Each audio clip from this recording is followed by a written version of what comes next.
cawe-cawe Jokowi trennya sekarang kelihatan di pilkada.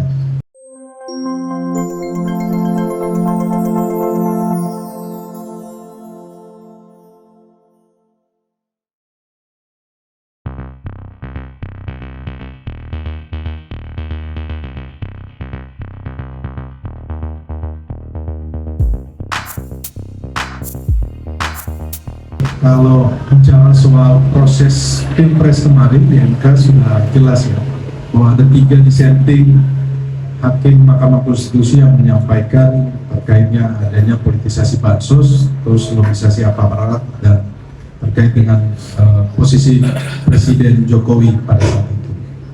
Dan kami melihat bahwa tren itu tidak berhenti saja hanya di pilpres atau pileg kemarin. Tetapi kami merasakan sekarang bahwa cawe-cawe Jokowi trennya sekarang kelihatan di pilkada. Saya coba akan paparkan beberapa wilayah yang kami melihat ada kepentingan dari Joko Widodo.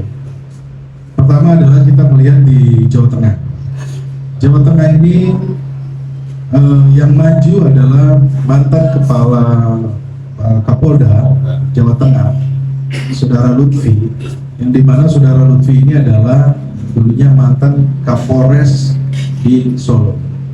Dan saat ini yang kita ketahui bahwa yang menempati posisi Kapolda saat ini di saat pemilu ini adalah Saudara Ribut, Irjen Pol Ribut, dimana Irjen Pol Ribut ini juga dulunya mantan Kapolres Solo. Jadi kami melihat relasi kuasanya terjadi di Jawa Tengah seperti itu. Kemudian fakta-fakta yang kita dapatkan di lapangan adalah bagaimana pola-pola yang terjadi memobilisasi perangkat desa, aparat desa, mulai dari tingkat camat, kepala desa, sehingga perangkat desa untuk mendukung Saudara Lutfi. Salah satu contoh yang kami dapatkan fakta di Boyolali, dan itu sudah diperiksa oleh Bawaslu dan sudah dijatuhkan putusan bahwa ada 3 anggota kepolisian yang terbukti melakukan tindakan tidak netral terhadap pemilu yang ada di Boyolali, yang coba mengarahkan untuk mendukung paslon yang maju di Boyolali, yang kami melihat relasi kuasanya adalah paslon ini adalah adiknya David. David ini adalah mantan ajudan dari Joko Widodo. Nanti saya akan tunjukkan kepada rekan-rekan media salah satu contohnya ya, karena ini buktinya kami dapatkan juga melalui proses investigasi dan proses sampai pemeriksaan di Bawaslu, dan dilengkapi dengan foto-foto. Jadi prosesnya seperti ini. Ada namanya Bribka Dwi Joko yang mendatangi masyarakat yang mencoba untuk mengarahkan untuk memilih calon bupati yang bernama Agus. Agus ini adalah adiknya David.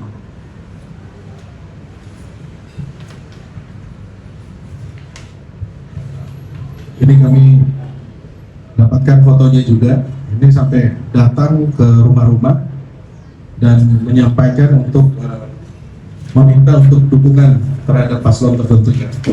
Kemudian sudah dilaporkan juga di Bawaslu. Kemudian di Bawaslu berdasarkan hasil kajian dan pleno Bawaslu diberitahukan status laporan tersebut adalah terlapornya ini diserahkan kepada instansi yang berwenang, yaitu Polres Boyolali.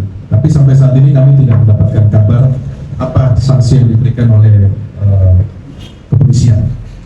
Dan juga ada beberapa temuan yang kami melihat bahwa temuan kami di Jawa Tengah ada 386 terkait dengan netralitas ASN, kepala desa, yang kami melihat bahwa ini tidak terjadi secara parsial ya, satu persatu. Ini ada yang menggerakkan. Ketika kita mendapatkan bukti contohnya di Boyolali, kami melihat bahwa ini adalah sistem komando, yaitu tingkatan dari Polda ke Polres polsek, terus kemudian dari pihak polsek memobilisasi camat, kemudian kepala desa. Jadi ini tidak berdiri sendiri. Beda kalau kita bicara satu kasus begitu ya. Mungkin ini adalah inisiatif pribadi. Tadi Bang Dodo menyampaikan bahwa oknum, tapi kalau oknumnya banyak begini, menurut kami tidak masuk akal. Jadi kami sudah mengumpulkan bukti-bukti terkait dengan pelanggaran, dan juga tidak hanya terjadi di Jawa Tengah, kawan-kawan media, bahwa terjadi juga di Sulawesi Utara. Sampai pemanggilan yang kami dapatkan laporan dari masyarakat, itu pemanggilan dari kepolisian kepada kepala desa, dan juga ada bukti di mana anggota kepolisian di sini mendukung paslon dari 01. Jadi di sini polisi yang jelas-jelas masih statusnya sebagai kepolisian tetapi mengikuti kampanye, dan ada beberapa bukti yang nanti akan kita sampaikan kepada rekan-rekan ini. Kemudian di Banten juga pun terjadi yang sama ya, pemanggilan kepala desa. Ini yang kami menyampaikan bahwa ini sistemik ya, bahwa ini tidak berdiri sendiri. Karena apa? Menjadi pertanyaan luas di tengah-tengah masyarakat bahwa kenapa sekarang kok marak pemanggilan kepala desa. Kenapa tidak dipanggil sebelum perhelatan pemilu? Kenapa tidak dipanggil 2 atau 3 tahun yang lalu, tetapi sekarang baru dipanggil? Dan panggilannya ini kami mendapatkan ya bukti-buktinya, pemanggilannya ini secara serentak gitu. Secara serentak dipanggil para perangkat desa melalui camat dan kami melihat bahwa ini adalah pola-pola yang dilakukan oleh rekan-rekan kepolisian yang menurut kami dari PD Perjuangan ini merusak demokrasi. Kami berterima kasih atas apa yang disampaikan oleh Presiden Prabowo beberapa waktu yang lalu, menyampaikan bahwa tidak akan mengintervensi pilkada.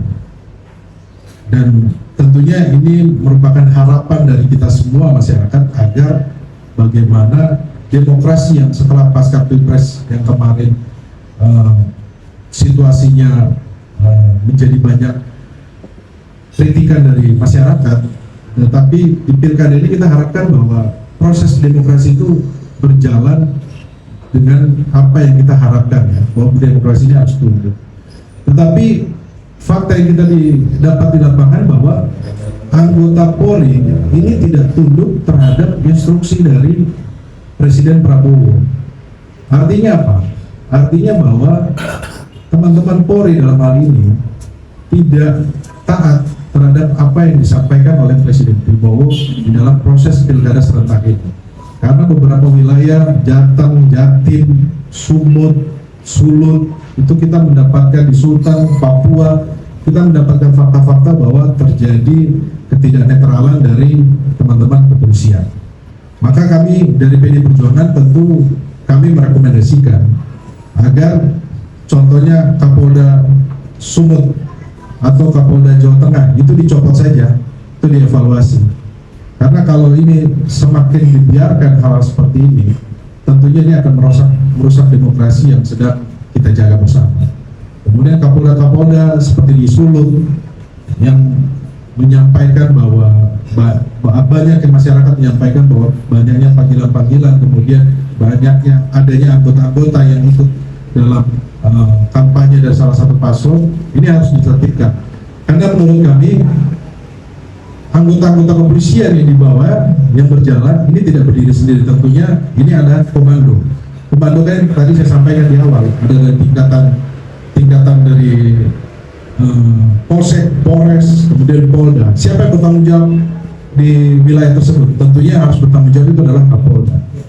Tentunya kami minta supaya kalau Kapolda yang tidak netral ini tolong dievaluasi saja. Tentunya Kapolri kan sudah menyampaikan di dalam telegram bahwa telegram Kapolri terkait dengan netralitas. Dan kalau mengacu kepada Undang-Undang Pemilihan Gubernur 10 tahun nomor 10 tahun 2016 pasal 71 sudah menjelaskan bahwa Polri, ASN atau perangkat desa dan lainnya harus netral dalam pemilu gubernur atau bupati wali kota. Ini sudah diatur di dalam undang-undang. Maka kami dalam hal ini dari hasil-hasil temuan kami, tentunya kami meminta agar kepolisian yang tidak menaati peraturan perundangan yang ada ini dievaluasi saja, supaya tidak menimbulkan kegaduhan di tengah-tengah masyarakat. Karena kami sudah banyak mendapatkan laporan kegelisahan dari masyarakat, di mana masyarakat melihat bahwa intervensi kepolisian ini sangat-sangat terasa.